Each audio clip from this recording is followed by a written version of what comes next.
竜が如く8、続きをやっていきましょう。リボルバーに来ました。絆ドラマが2人分あると思うので見ていきましょう。まずはトミーから。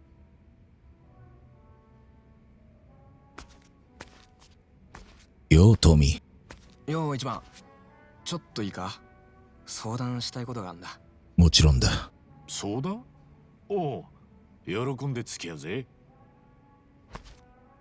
何の相談だ？相談ってのはマリーのことでさ。こないだ話したろ？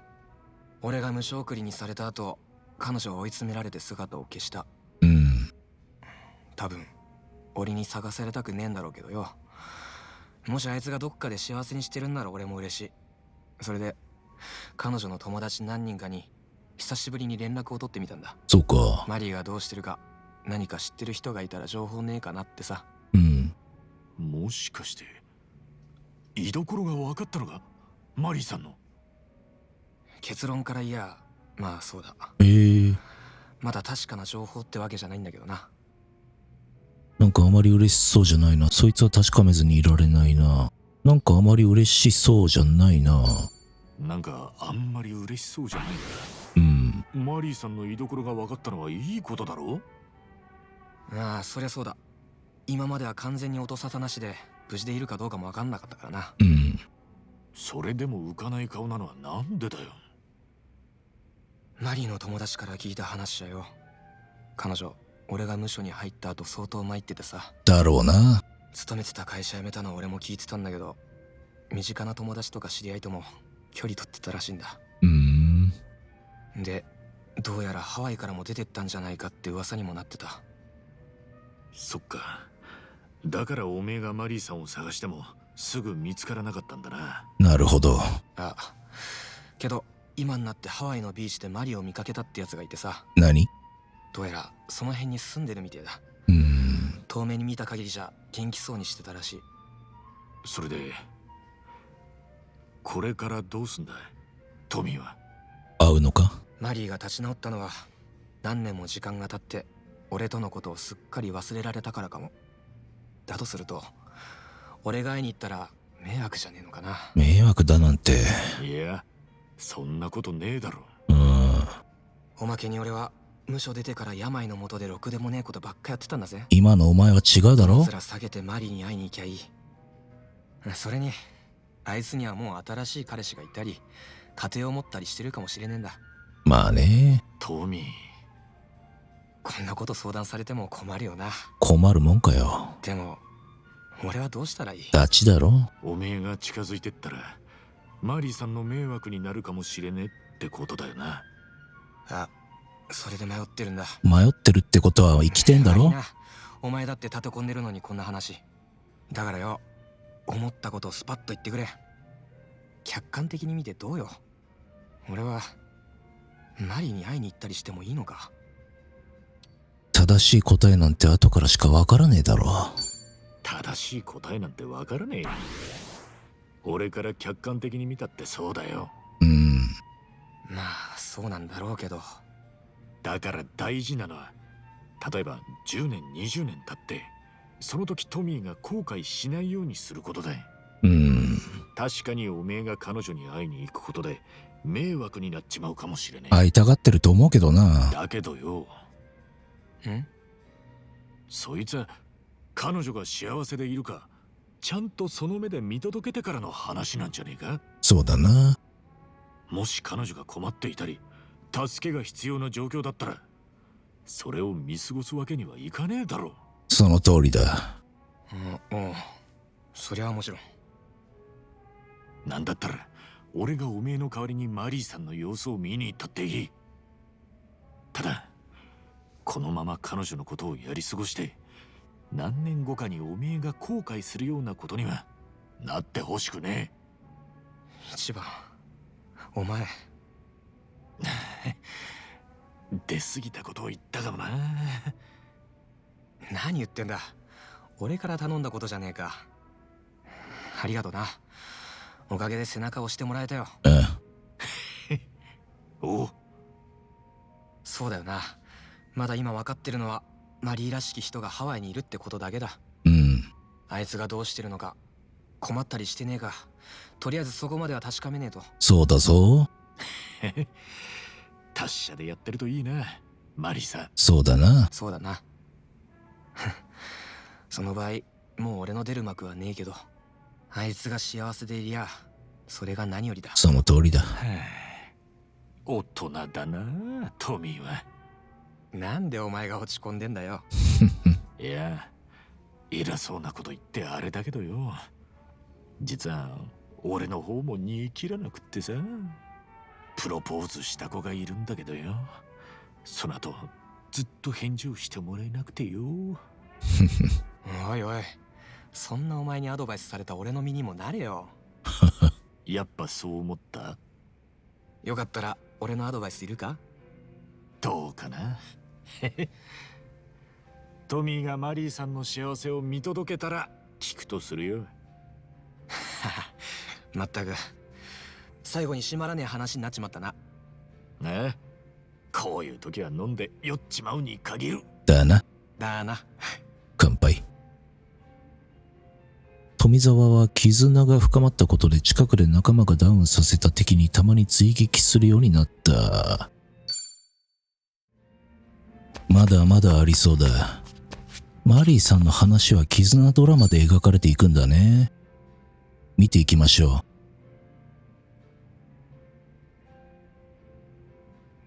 う。よう、トミー。どうした？なんか浮かねえ顔だな。そうか？やっぱあれか。顔に出ちまうか。まあ詳しく聞かせてくれや。相談なら乗るぜ。また何かあったかトミー。だいたい察しはついてるだろうけどよ。話せよ。マリーを見つけたんだ。おお。おう、ついに。マリー見たっていうビーチに行ったら偶然な。昔はどんだけ探しても見つからなかったのに。なぜ急に見つかった？やっぱり噂通りしばらくハワイを出てたんだろうな。なるほどな。遠目に見ただけだけど間違いなくマリーだった。じゃあ声はかけなかったのか？かけられねえよ。マリーの隣には新しい彼氏がいたからな。ありゃ、そうか。そうか。どんな様子だったんだ、マリーさん。あくまでも遠目に見ただけの印象だけどな。二人すげえ仲良さそうだった。誰が見たって恋人以上に見えたろ。幸せなんだ。手つないでお互いを見つめ合って。あ、そうか。それはつまり幸せそうだったってことか。いや、まあでも俺と暮らしてた頃はもっと幸せそうにしてたんじゃねえかな。素直にマリーさんの幸せを祝おうぜ。なあ、おい、素直にマリーさんの幸せを祝おうぜ。おめえもそうあってほしいって言ってたじゃねえか。分かってる。いや分かってるつもりでいたんだけどよ。そうだな。ま、頭じゃ割り切れても心が追いつかねえよな。ああ、そういうことみてえだ。それにしてももう少し近寄れなかったのか？本当に遠目に見ただけで引き上げちまったのかよ。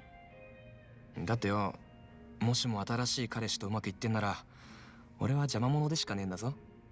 なのにこっそり近づいてってバレたりしたらマリーの新しい恋を台無しにしちまう。とはいえだよな。わかるぞ。確かにな。じゃあよかったら俺が代わりに確かめに行くか？お前が？さりげなく二人に近づいて二人の雰囲気を探ってみる。お前にそんなもんわかるのか？確かにな。まあそばでしばらく見てりゃ大体の見当はつくんじゃねえか？いや、そもそもお前だって空気読めずにプロポーズ失敗した男だし。そうだな。まあそんなことよりマリーさんのことだ。新しい彼氏ってのはどんなんだったよ？年は40代かな。金は持ってる風で清潔感あったな。なるほど。他には？体格は普通というよりは線が細いタイプで腕っぷしより頭が良さそう。あと優しそうだった。よく観察したな。それに対するマリーさんの様子は？すげえ幸せそうって感じだった。そうか。そうか。まあ、嬉しいことだけどね。あれおかしいな。それじゃもうあいつにとって俺はお呼びじゃねえってことか。まあな。そう、結論を急ぐなよトミー。だいたいおめえはこのままにしておけるのか？いやでもそういうことだろう。正直俺はマリーさんのこと顔も知らねえけどよ。ここまで来たら俺だって彼女の幸せをちゃんと確認して。俺がそう思うくらいだ。おめえの気持ちはわざわざ言うまでもねえだろ。一番、じゃあお前俺にどうしろってんだよ。マリーさんの彼氏を徹底的に調べよう。直接話せ。マリーさんと直接話してみたらどうだ？もしかしたら彼女もそのためにハワイに戻ってきたのかもしれねえ。まさか。そりゃこっちの都合のいいように受け取りすぎだろうよ。そりゃそうだけども。あとやっぱりうかつな真似してあいつを困らせるのだけが嫌だ。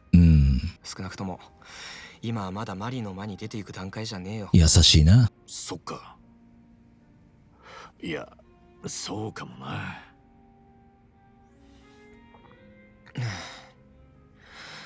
話聞いてくれてありがとな、一番。実際それだけでもだいぶ救われてんだ俺。いいんだよ。何言ってんだよ。話聞くくらいなんでもねえ。ダチじゃねえかよ。何でも話せ。まだどうするか決めてねえけど、マリの件このままじゃ終われねえってことは分かった。俺が困ったり迷ったりした時に助けてくれるダチがいるってこともな。乾杯した方が良さそうだな。そうみてえだ。ああ。なんでお前相手だとこんなにペラペラ話せしまうのかな。乾杯。いい夜だ。しみるな。仲間の近くで攻撃コマンドを選ぶと連携攻撃。はい、わかりました。富澤はもう終わりかな。まだあるね。これで終わっちゃうかも。よ、トミー。おう、ちょっと付き合ってくれよ。聞いてほしい話があってさ。もちろんだ。どうした？いい話の気配がするぜ。とにかく座れよ。実はちょっと急展開があってさ。いいが驚かないで聞けよ。なんだよ。もったいぶるじゃねえか。マリーの彼氏と差しで話してきたんだよ俺。で彼女とのことをいろいろ聞き出してきた。そうか。そりゃまたどうやって？まずマリーの友達を捕まえてよ、彼氏の素性を聞き込んだんだ。やってんなお前。名前は近藤さんっつって大学教授だった。海洋なんとかっつって早い話が海の専門家らしい。年齢の割にもうその筋じゃ有名で稼ぎもある。テレビに出たこともあるってよ。おお、なかなか頼もしい肩書きだな。なんだよ、お前らしくねえぞ。男の良し悪しは仕事や肩書きだけで決まるもんじゃねえ。そりゃそうだ。まあそりゃそうか。だから俺は近藤が一人になるのを待って直接話しかけてみたわけよ。ただし偽名を使ってな。ちょうど向こうもハワイに慣れてなくて道に迷ってる風だったこともある。いつの間にそんなことやってたんだ。奴がどんな男かマリーのためにどうしても確かめる必要があったんだよ。彼女の幸せを祈ってるがゆえの行動だよな。じゃあそれで何も知らないふりしてその近藤さんと話し込んできたってわけか。なんか脇の甘い男でよ、一杯おごるって言ったら嬉しそうに何の疑いもなくついてきやがった。近藤さんが好きだらけで心配になるな。近藤さんが好きだらけで心配になるな。トミーが強盗してる時だったらいいかもだぜ。よせよ人聞きの悪い。もうあんなことは二度としねえって。ああ、分かってるよ。分かってるって。それで近藤さんとの話はどんなだったんだよ。教えて。さっき言ったけど俺は偽名使ってさ、マリーと同じ大学にいたトーマスって設定だ。トーマスか。話の流れでさりげなく出身大学を聞かせたら、早速実は僕の彼女も同じ大学なんだよときた。うまいこと言ったな。なるほどな。その流れでマリーさんの話を聞き出そうとしたわけか。あ、近藤とマリーが知り合ったのは彼女が昇進してハワイを出た後、観光客相手の仕事を転々とした先で海を調査中の近藤と出会ったらしい。そういやマリーは海とか魚が好きだったんだよ。まああいつらしい出会い方だ。でいろいろあって先に惚れたのは近藤。1年付き合って最近婚約まで行ったらしい。そうか。結局のところ俺は近藤としばらく話したが目立ったあらはなかった。悔しいが認めるしかねえか。学者って割にはなんか細そうだし能天気すぎる気もしたしな。もっと致命的におかしなとこがありゃ適当に喧嘩でもふっかけてボコってやろうとまで思ってた。そりゃダメだぞ。おいおい、よせって。けどよ、その時気がついたんだ。近藤相手に俺がバカやって傷つくのは他でもねマリーだ。そうだな。そもそも客観的に見りゃ俺は前科持ちでこの間まで病の使いっ走りだったじゃねえか。大学で学士やってる近藤と俺とじゃ比べるまでもね。もう俺にできるのはおとなしく身を引くことだけ。遠くからマリーの幸せ願うくらいは見逃してもらうさ。遠くからってどういうこと？マリーさんたちはすぐ近くにいるんだろ？ハワイに住んでんだから。いやところがそうじゃねえんだよ。え？二人はもう何日かしたらハワイを立って本格的によそへ移るそうだ。そうなんだ。もう今度こそ俺とマリーが会うことはねえだろ。マジかよ。それでいいのか？近藤がマリーから聞いた話じゃよ、彼女にとってこの島は辛い記憶を思い出さずにはいられないんだってさ。そうか。あの鈍い近藤には何のことか分かんなかったようだが俺は知っている。マリーは幸せになるはずだった人生を突然壊されて俺に別れを告げる気力さえなくして姿消したんだ。忘れられるもんなら忘れた方がいい。それであいつが上向いて幸せになれるならよ。だから俺はもうあいつの前には出てっちゃいけねえんだ。かっこいいよお前は。よく言ったぜ。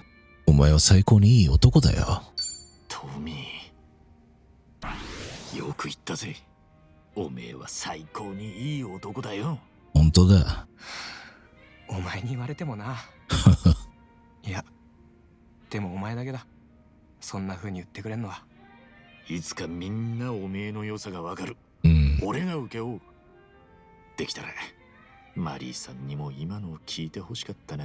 そうだね。聞かせてあげたかった。おかげさまでこれで全部お前にぶちまけた。俺も踏ん切りをつける。あとはそうだな、マリーと近藤がハワイにいる間ばったり出くわさねえようにしねえと。そっか、なるほどな。そりゃ確かに。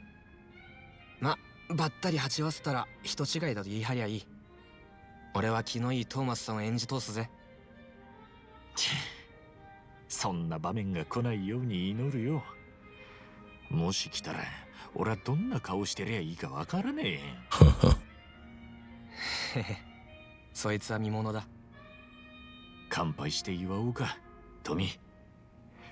マリーさんが幸せになりますようにってな。ああ、そいつは応じないわけにはいかねえ。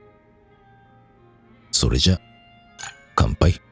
人の幸せを願えるって素敵やん。世界のどこかでマリーが幸せでいると思えば俺の人生も報われるってもんだ。ジャズが心地いいよな。吹き飛ばし連携の威力が上昇。もしかしてまだある？まだあるな。今日絆泥まで終わっちゃうかもな。これ最後かな。よ、トミー。ああ、一人で飲んでたのか。俺もいいよな。もちろんだ。おめえが来るのを待ってたんだからよ。何？また進展あった？その後は特に変わりねえのか？さあな、俺はもうマリーや近藤に近づいたりする気はねえからよ。あ、そうか。そっか。誰だ？トーマス。いや、トーマス。え、僕だよ。おめえが近藤か。トーマスって？なんか思ってた感じと違えな。やべ、近藤だ。近藤って、マリーさんの？うん。いいか一番。俺はあいつの前じゃトーマスってことになってるからな。わかってるよ。そっか。トーマス。こんなところで会えるなんて。いや、今店の前を通ったら君が見えてさ。こちらはお友達？気をつけろよ、一番。ああ、俺はそう、トーマスのお友達で春日ってんだ。襟足だけ長いのマイナスポイントだな。トーマスにはこの間一杯ごちそうになっちゃって。だからさ、トーマス、今日は僕がここでおごるよ。いいよね？近藤誠実だな。ご注文はどうしましょうね、トーマス。ちゃんと乗っかってくれてる。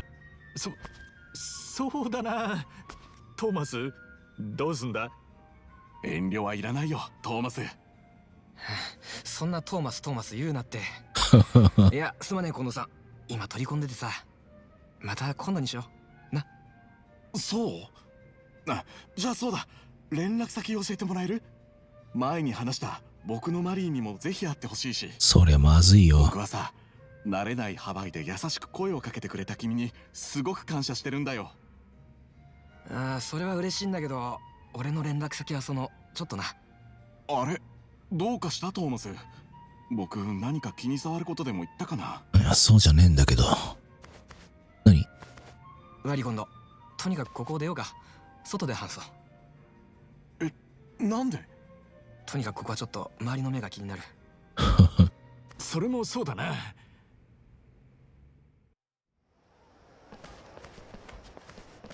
あいた。ちょっとどこ見てるんだ君たち。その正義感危ないよ。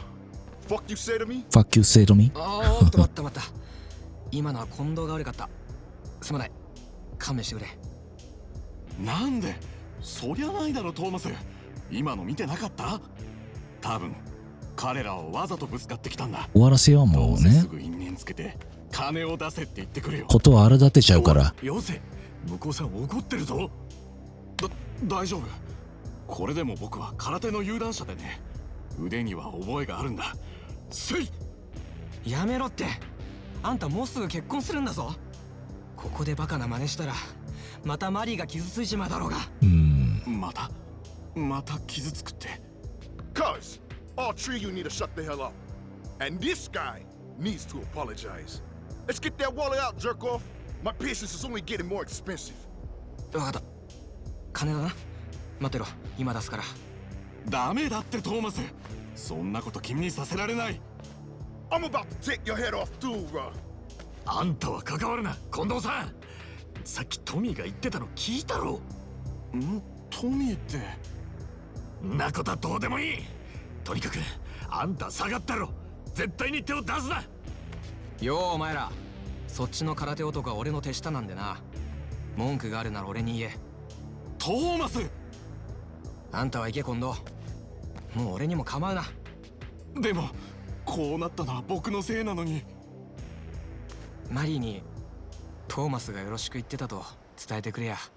こっちは俺らが引き受けたぜ、近藤さん。 No more jowling assholes. Time to make you bleed. ぶつかりチンピラ。富澤いい男になったな。これ最後っぽいね。これで終わりだ。大爆発。いい調子だぜ。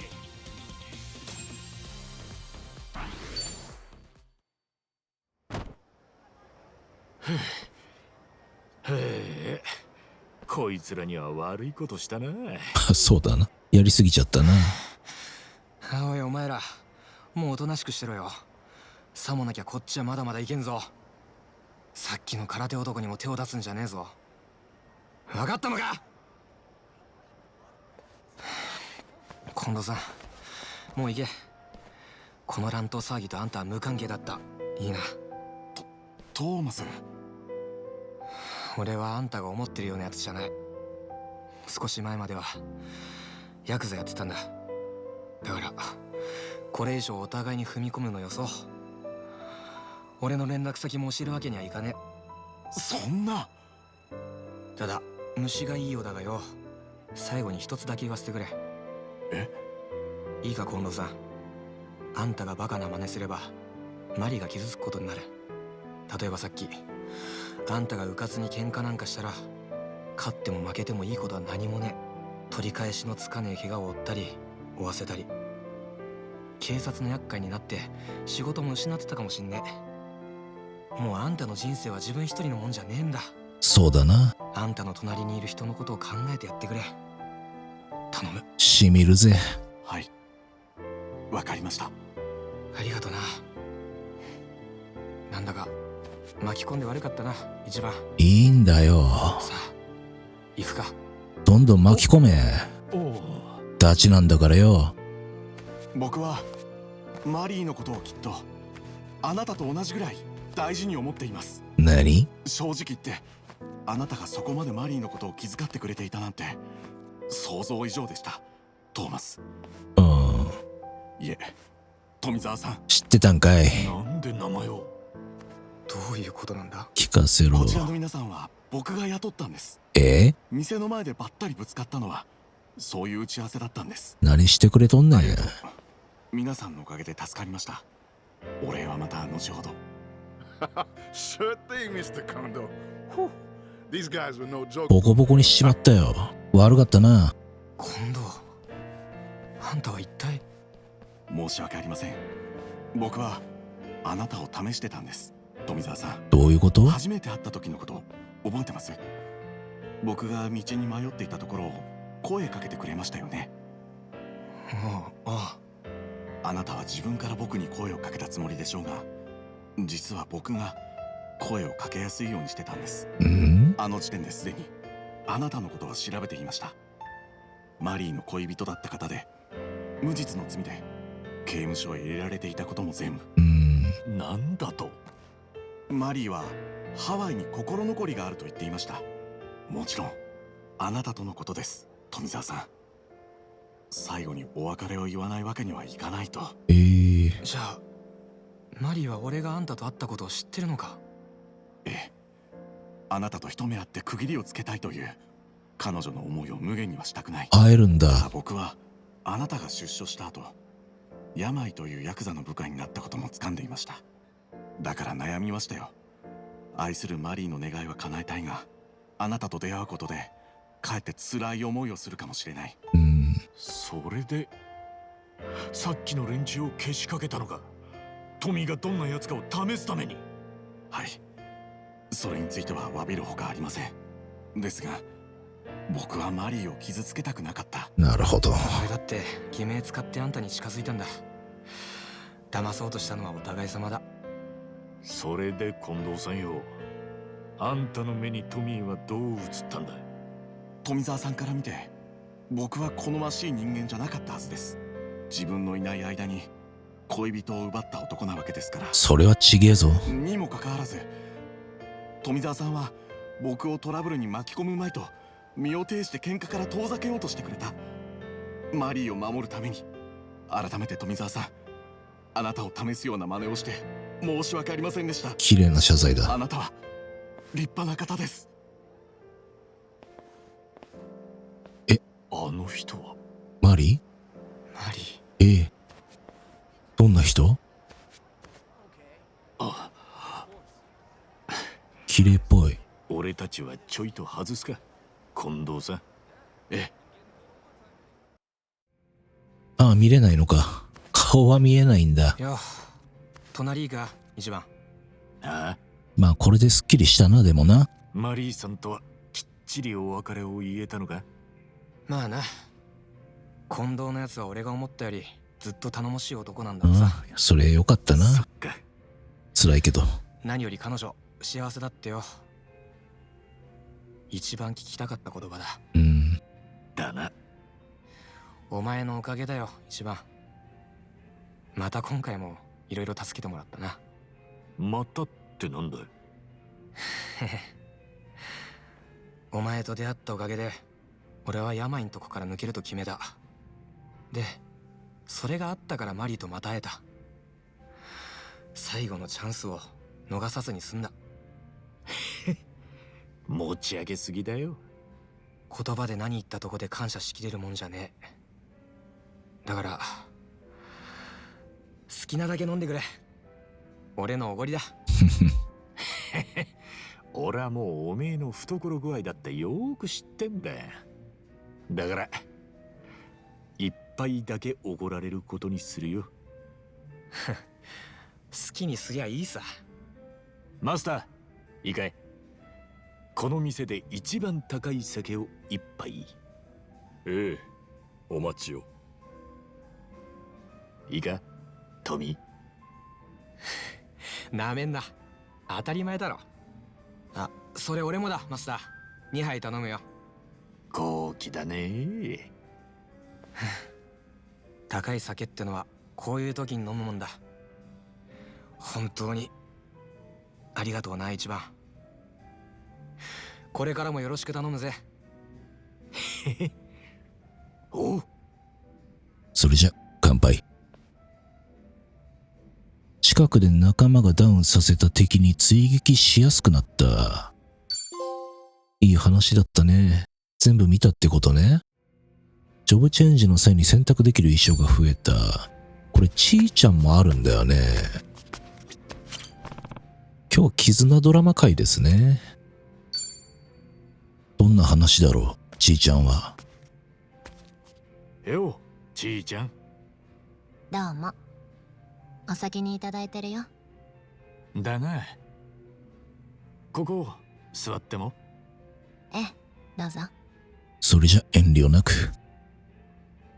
ああ、そういやこの前ちーちゃんと二人で飲んだ時はあれだ。結構ひどい目にあったんだったな。そうだったね。薬盛られて全裸で放り出されちゃって。もうやめてくれよ。またそうならないように注意して。勘弁しろやい。なんだかもうずいぶん前のことだった気がするぜ。いろいろあったからよ。知り合いが誰もいなかったはずのハワイで、なんとも賑やかな毎日だ。そこは一番の人望よね。ほんとあっという間に仲間ができちゃってさ。友達作るのってそんなに簡単だったっけ？それ以上に敵も多いんだけどね。確かに。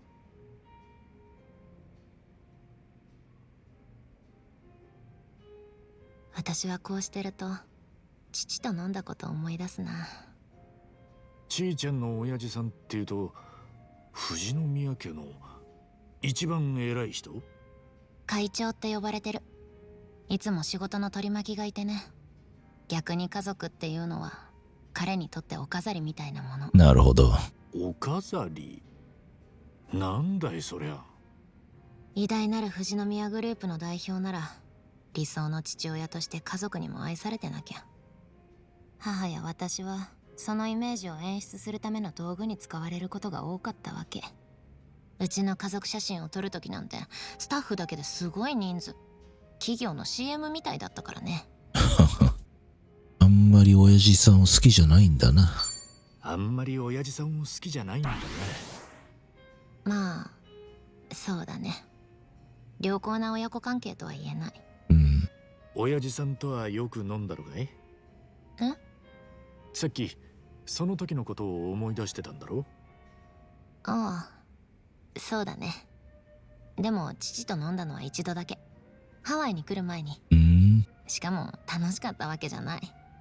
親と二人きりで飲むなんて気まずくない？まあそうかもな。どうかな。俺は今まで親と飲む機会がなかったもんでさ。ごめん。いいって全然。それよりちーちゃん、親父さんと飲んだ時はどんな話をしたんだい？どうだったかな。会社の株がいくらになったとか組織を再編してみたけどあれがダメだ、ここがいらないとか、そんな話。多分向こうもそんな話くらいしかなくて間が持たなかったのかもね。けどじゃあなんで二人きりで飲むことになったんだ？父から誘ってきたの。当時は私がハワイにいつまでいるかも決まってなかったし、しばらく会わなくなるから少しは親子らしくなんて思ったのかな。形だけでもさ。そうか。なんでもそう後ろ向きに取るもんじゃねえぜ。私には一番がちょっと羨ましい。どこが？だって一番はご両親のこと大好きじゃない？ハワイに来たのだってお母さんに会うためでしょ。私は親をそんな風に思えなくて、それがちょっとコンプレックスだったりする。今からでもきっと親に関心を持てるよ。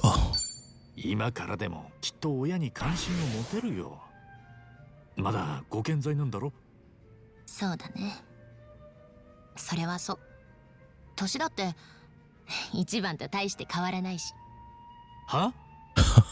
いや、そんなわけ。ちいちゃんの親父さんっていくつだよ？50過ぎ。なるほど。確かにそんな変わんねえんだな。一番とお酒飲むのってなんだか落ち着くね。そうかい？俺もちいちゃんと飲むの楽しいぜ。だからもう薬持ったりしねえでくれよな。頼むぜ。何の話だっけそれ。ごめんね、もう忘れちゃった。さすがそういうとこが大物だよな、ちいちゃんはよ。乾杯。絆技デュエットダンスを習得。さあどんどん行くよ。桐生さんごめんね、一人で飲ませちゃって。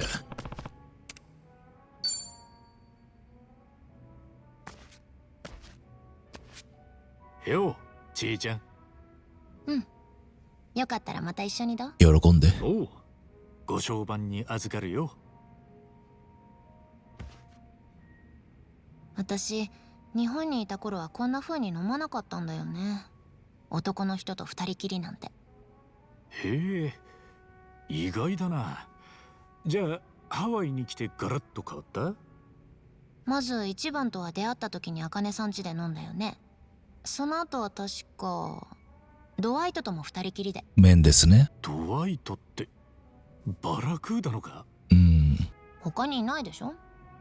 ああ、そういやそうか。第五地区に潜り込もうとしてたんだもんな。女の子一人で無茶するよ。あんな治安も何もねえ場所で。そうだな。一応一通りの護身術は仕込まれてたから。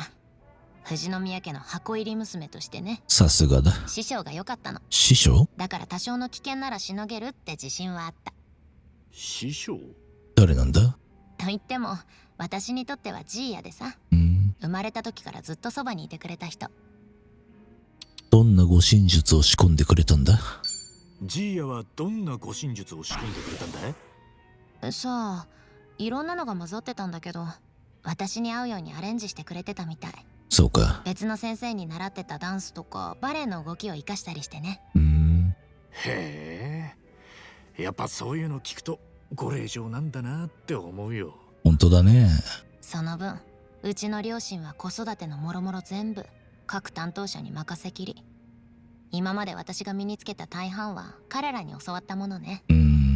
ちなみにジーヤは今ハワイに来てるよ。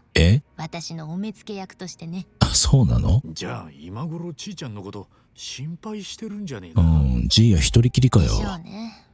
ハワイに来たばかりの頃は一応私も定期的に顔を見せてたんだけどさ。見せてあげな。最近は今忙しくて会えないからしばらくジーヤも羽伸ばしといてって言ってある。それじゃあジーヤさんも困るだろうに。かわいそうだろう。一応スマホにメッセージは送ってるよ。毎回今日も異常なしってね。あっさりしてんな。じゃあ実は俺らと一緒に喧嘩三昧とか本当のこと聞いたらひっくり返っちまうな。本当だよ。ジーヤさんは今いくつなんだい？77歳。ずいぶんスラッと出てきたな。喜寿か。この間誕生日にプレゼント送ったとこだし。そうか。私ジーヤには昔から手を焼かせてきたから少しはいたわってあげなきゃ。ちーちゃんの絆ドラマはジーヤとの話なんだね。これが私のジーヤだよ。普通のおじいちゃんだな、本当に。思ったより可愛いおじいちゃんだ。思ったより可愛いおじいちゃんだ。でしょ？武道とかやってる人もっと怖い見た目になりそうだもんね。そうだな。でも私が少しからかったりするとすぐはにかんだりしてなんだか可愛いの。そっか。なるほどな。一人で大丈夫？昔は日本中で武者修行とかしてたみたい。嘘か本当か、北海道で雲を投げ飛ばしたんだって。冴島じゃねえんだからよ。なバカな。けどユーモアがあることは間違いねえ。そうだな。父や他の使用人はいつも済ました感じでいたけど、ジーヤだけは別。ちゃんと笑える冗談言えるのはジーヤしかいなかったし、いいおじいちゃんだ。私がバカやってもいつだって笑って許してくれた。ずいぶん助けてもらってたんだな。そうだね。ジーヤなら一番やみんなとも仲良くなれると思う。自分よりずっと若い使用人たちにも腰が低いし、頼まれ事は断れないおとなしい性格。だからかわいそうにみんなから私のお目付け役を押し付けられちゃった。どうしてるかなジーヤ。会ってあげなよ。一人でハワイを楽しんでくれてればいいけど。だったらいいな。そうだね。できたら顔見せて安心させてあげたいよ。でも私が今ハワイで何してるか家に知られたくないし、78歳の誕生日にはもっといいの送るから、その時またいたわってあげるつもり。ちなみに77の誕生日には何を送ったんだい？スマートウォッチ。ああ、あれだろ？腕につけてると脈拍とか血圧とか測れるやつ。便利だな。心臓に異常があった時なんかも知らせてくれるみたいね。お年寄りに送るにはいいチョイスだよな。それに GPS もついてるから私も安心。確かに。何が？もしジーヤが私を監視しようとこっそり近づいてきてもすぐにわかる。そういうことか。そんな扱いしちゃかわいそうだろう、ジーヤさん。かもね。乾杯。近くで仲間がダウンさせた敵にたまに追撃するようになった。OK？ ちーちゃん。お邪魔かい？ちーちゃん。もちろんそんなことないけど。けど何かあった？さっきね、ジーヤから連絡があってさ。お忙しいでしょうがそろそろお顔を見せてくれませんかって。丁寧。ああ、ジーヤって富士宮家の。かわいいな、ジーヤ。一番たちと動くようになってから私もうずっとジーヤと顔合わせてないんだよね。見せてあげな。じいちゃんのこと心配してんだろうな。そうだね。しかもジーヤが言うには千歳様は私に何か隠してる気がするってさ。私は普通の留学生として平穏無事ですよって返事しといたんだけど。それはジーヤさんの勘の良さを褒めるべきだな。大したもんだぜ。まったくだ。さすが私の師匠だよ。なら一度会って元気な顔を見せてあげたらいいんじゃねえか？そうよ。けど直接面と向かったらいろいろ探り出されそう。ジーヤは本当に勘がいいから。で、私に何か異常を感じればジーヤは立場上すぐ家に報告するでしょうね。いやでもジーヤは分かってくれそうな気がするよ。私にしてみればジーヤと直接会っていいことはあんまりないわけ。なるほど。でもジーヤを安心させてあげられるだろう？ジーヤさんを安心させてあげられるだろう。心配させっぱなしじゃちーちゃんも嫌じゃねえか？それはまあそうなんだよね。確かにジーヤにはちょっと心苦しい。このままジーヤさんのことはほっといていいのかね。向こうからもちーちゃんを探しに来るんじゃねえか？その点は多分大丈夫かな。そうなの？ジーヤはスマホもやっと最近使えるようになったお年寄り。かわいい。ハワイに私以外の知り合いもいないし、だから一人で私のことを探し出せないと思う。なおさらかわいそうだな、ハワイで一人。そういう事情もあって私は今みたいに自由にやれてるんだけど。ジーヤさん確か喜寿だっけ？じゃあやっぱ気の毒だな。ずっと一人で心細いだろうに。そうだよ。私もそう思うけど、もう少しだけこのままやり過ごしちゃおっかなって。せめてスマホに何かいつもと違うメッセージでも送ってやったらどうだい？そうそうそう。どういうこと？いつもやりとりしてるのは文字だけなんだろ。そこに動画とか写真とかを添えるんだよ。いいじゃない。でもどんなやつを送れって言うの？そうだな。千歳がジーヤに語りかけるビデオレター。ちーちゃんがジーヤに語りかける風のビデオレターだ。スマホで動画を撮ってそいつを送り合い。喜ぶぞ。アロハー、ジーヤ久しぶりとか手振って。そうそうそう。おお、日頃の感謝なんかも伝えるんだ。いつもご苦労様です。私は元気ですってな。なんか私の柄じゃないから白々しくなっちゃいそう。直接会わなくても元気な顔見せりゃジーヤさん安心すると思うぜ。その通りだ。そうだよね。わかった。ちょっと考えてみるよ。でもおかしな話じゃない？親は私に無関心でジーヤだけが気を揉んでくれてるんだから。でもよかったじゃねえか。ジーヤがいてな。そうだな。血のつながりだけが家族じゃねえ。ジーヤさんの話を聞いててやっぱりそう思ったよ。まあな。実際俺も育ての親とは血がつながってなかった。春日次郎ってカムロ町でソープの店長やってたんだ。それでも親子の情は確実にあったぜ。少なくとも俺はそのつながりを感じてた。一番誰か一人でも自分を気にかけてくれりゃそれが家族ってもんなのかもよ。だな。そうだね。ありがとう一番。ジーヤが家族とまで思ってくれてるかはわからないけど、思ってるよ。私にとって大事な人なのは間違いない。だからたまにはメッセージだけじゃなくて電話でもいいから直接話してみようかな。そりゃいいじゃねえか。それ悪くないと思うぜ。必要なら写真とか動画も送ってみる。一番のアドバイスに従ってね。そんな風に言ってもらえたら俺も話した甲斐があるってもんだ。今日は勉強させていただきました。いいえ、乾杯。連携攻撃。お、電話してる。ちーちゃん、誰かと電話中か。ジーヤか。よ、ちーちゃん。さっきは何かあったのかい？もしかして話聞こえてた？いや、そうじゃねえけど。そっか。さっきの電話相手はジーヤ。私のことで不穏な噂を聞いたって言ってきて。何？ちーちゃんの不穏な噂？今更なんだけど、私が人のパスポート盗んで第五地区へ入ったって話。耳に入っちゃったんだ。噂っていうか事実なんだけどね。人のパスポートってそれ俺のやつのことだよな。そうだな。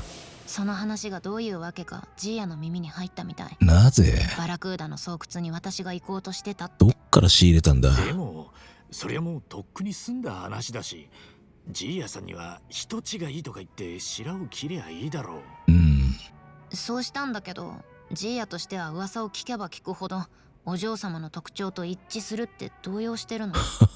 あとは私が何言っても信用してくれなくて。そうか。いやしかしよ、そもそもジーヤさんはどこでそんな噂聞いたんだ？ハワイにはろくに知り合いもいないんだろ？そうだよ。そこについてはちょっと甘く見てたみたい。何？ジーヤ誰にでも腰が低くてコミュ力高いんだよね。コミュ力高いのか。それでいつの間にか友達もできてて、私の噂についてはジェフから聞いたみたい。ジェフ？タコス屋のね。もしかしてタコス屋のか？盗品買い取ったりしてた。そういうこと。ジーヤはランチはしょっちゅうあそこのタコスを食べてたらしいの。そうなんだ。ジェフが多少いかがわしいことも承知で楽しくおしゃべりする仲なんだって。すげえな。元格闘家で富士宮家の執事、おまけに年取ってもコミュ力旺盛って。はっきり言って見くびってたよね。ジーヤがどんどん私に迫ってきてる。いっそ俺らのパーティーに引き入れようか？いっそ俺らのパーティーに引き入れちまうか。元格闘家なら頼もしい仲間になりそうだし。もうそんな年じゃないよ。だって77歳だよ。そうだな。いや、まあ仲間にしちゃえばちーちゃんの行動も秘密にしててくれるかなって。いてくれるだけでもいいよ。何にしても今すぐジーヤが私を見つけるってことはないだろうし、慌てないようにしてる。ジーヤ見くびっちゃいけねえぞ。でも待ってよ、そうなると今度はジーヤさんが危ない目にあったりしねえか心配だぜ。そうだな。どういうこと？いろいろ調べちゃってな。ジーヤさんはちーちゃんが第五地区に行ったらしいって噂を聞いたわけだろ。ところがちーちゃんはそのことを認めようとしない。この後ジーヤさんはどう動くと思う？第五地区に行く。わかんない。俺がジーヤさんだったら自分の足で第五地区に行って噂が事実か確かめる。でその証拠を掴んでからちーちゃんに本当のことを問い詰めるんだ。そんな。でもあそこはおじいちゃんがフラッと入れるような場所じゃないし。他人のパスポート盗んだり悪徳警官の協力がなきゃ先に進めないんだよ。いやでもジーヤは行くぞ。けどそうとは知らないジーヤさんは大事なお嬢様の足跡を追っていこうとする。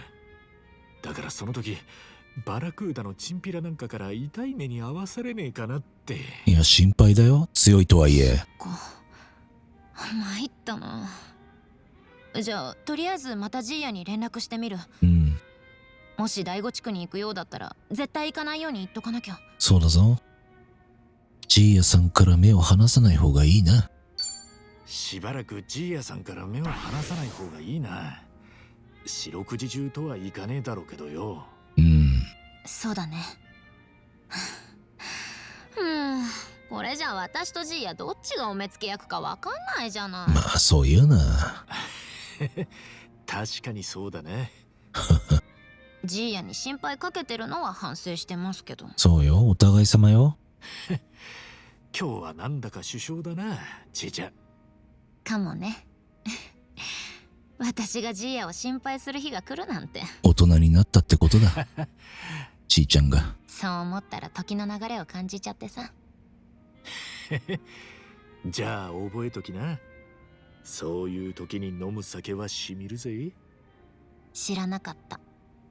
じゃあ試してみるね。お、乾杯。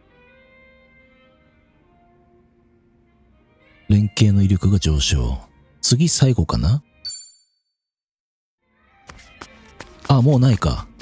絆が深まってないのか。なんか中途半端だな。見たかったな。今ちょっと絆レベルを上げたんですけど、千歳の絆ドラマメインストーリー進めることで解放されるんだ。なるほど。ここまでにしようか。ちょっと最後まで見たかったけどね。メイン進めろってことですね。まあ今回は絆ドラマだけでしたけどね。だもんで、そうだな。とかしか言いませんでしたけど、キャラクター同士の会話をなるべく邪魔したくないっていう思いがあるんで、そこんところご了承ください。で、次回はメインストーリー進めますからね。ではまた次の動画でお会いしましょう。そして、ここまで見てくれたあなたに、乾杯。